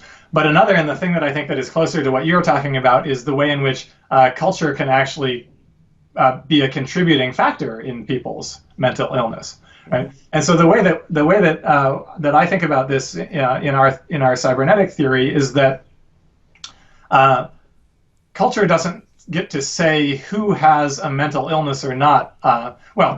Okay, I need to back up one step further, because I think it's important to say that there's a difference between the idea of psychopathology or mental illness as something that we can address scientifically and potentially come up with a way to say whether somebody objectively has psychopathology or not. And we actually believe that that can be done, that you can say that when somebody is unable to pursue their own goals effectively, and we have to consider all of their goals too, not just one. We have to consider how important somebody's different goals are, and we have to even consider basic low-level goals that the person may not even be aware of, right? We may find somebody who thinks that they have no need for being close to other people. They don't want to have anything to do with other people. They need to be independent. It's too dangerous to get close to someone. And you could think, okay, well, that's their goal. Are they succeeding at it or not? But there are a lot of goals that are essentially innately built into people just in general. and it's very unlikely that anybody has absolutely zero need for affiliation with other people. Definitely there's variation. Some people may need very little, some people may need a lot. That's where personality comes from, that kind of variation.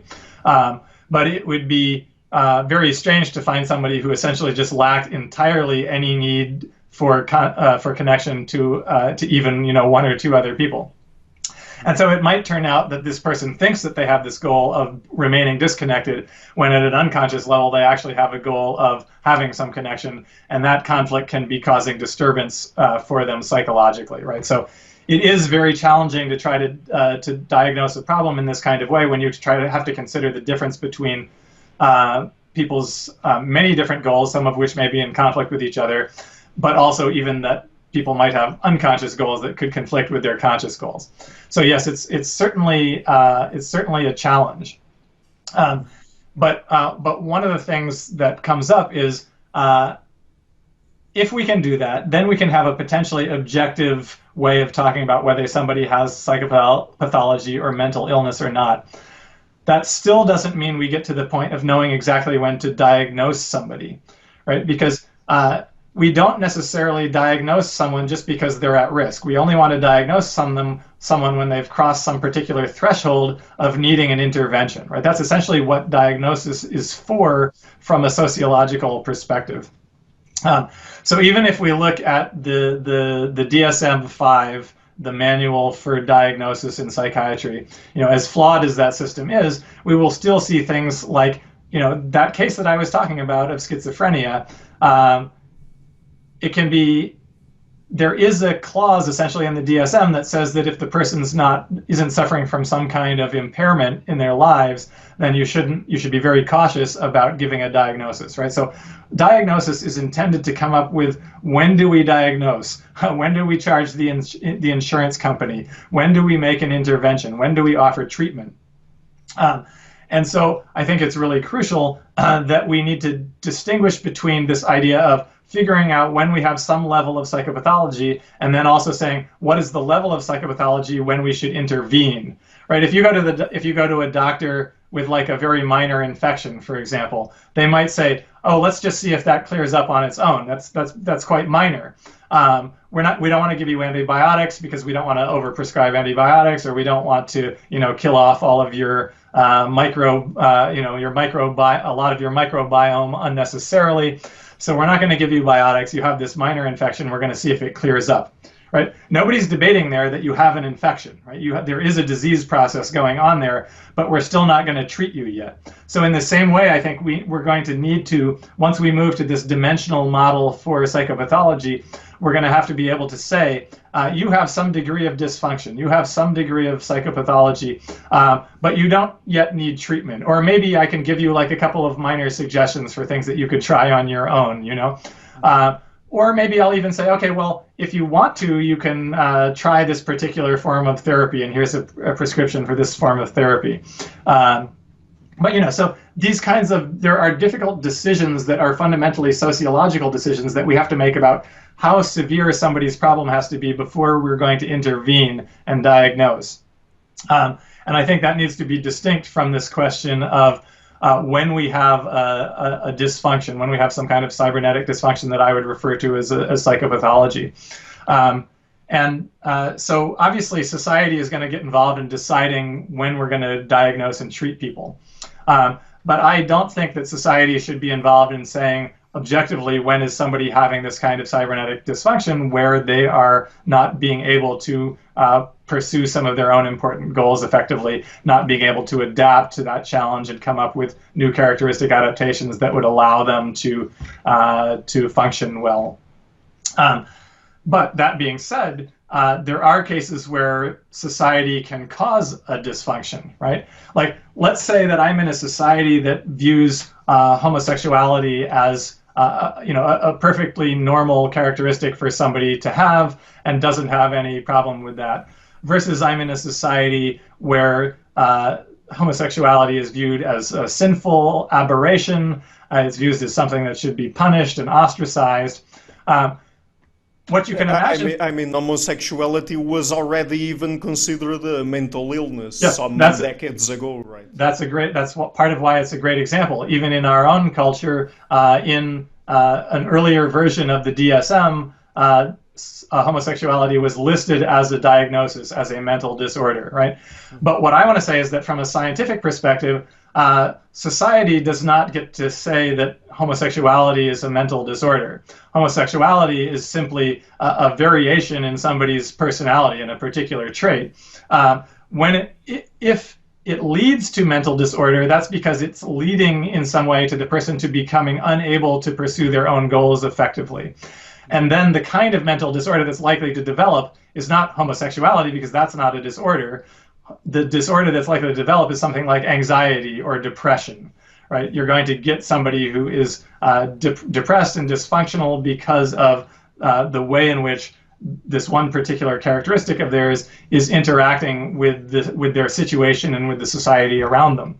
So you can imagine that in societies that treat homosexuality as an aberration or an abomination and discriminates against them intensely, you are probably going to have fairly high rates of mental illness in people who are homosexual, and that's going to be to a strong extent caused by society.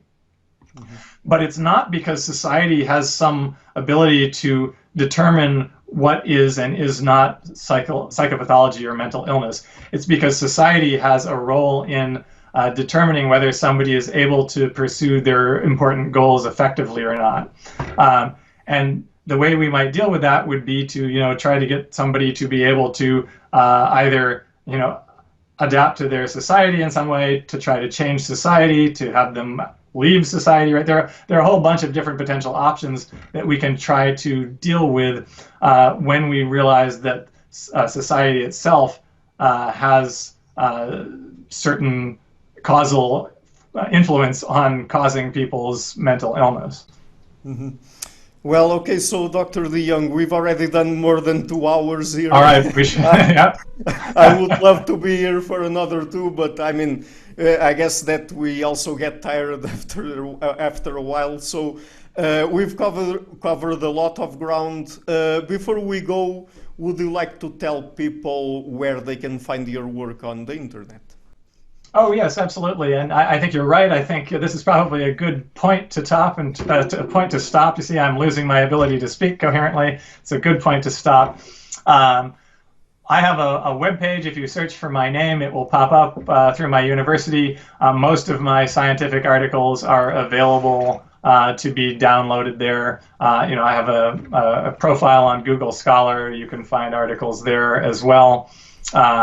And so, yeah, thanks for giving me the opportunity to talk. As you can see, there's a lot to talk about, and we could keep talking, but I think we've also done a pretty good job of covering sort of the range of the topics that I'm scientifically interested in. Well, it was a real pleasure to have you on the show, and who knows, maybe somewhere in the future we could have another conversation. So. Absolutely. All right. Thank you. Hello everybody, thank you for watching this interview until the end. As you might have noticed, I've been putting out regular interviews with academics and intellectuals from a variety of fields. So to keep the channel sustainable, I would like to ask you to please visit my Patreon page and to consider making a pledge there. Any amount, even just $1, would already be a great help. Otherwise, and if you like what I'm doing, please share it, leave a like, and hit the subscription button.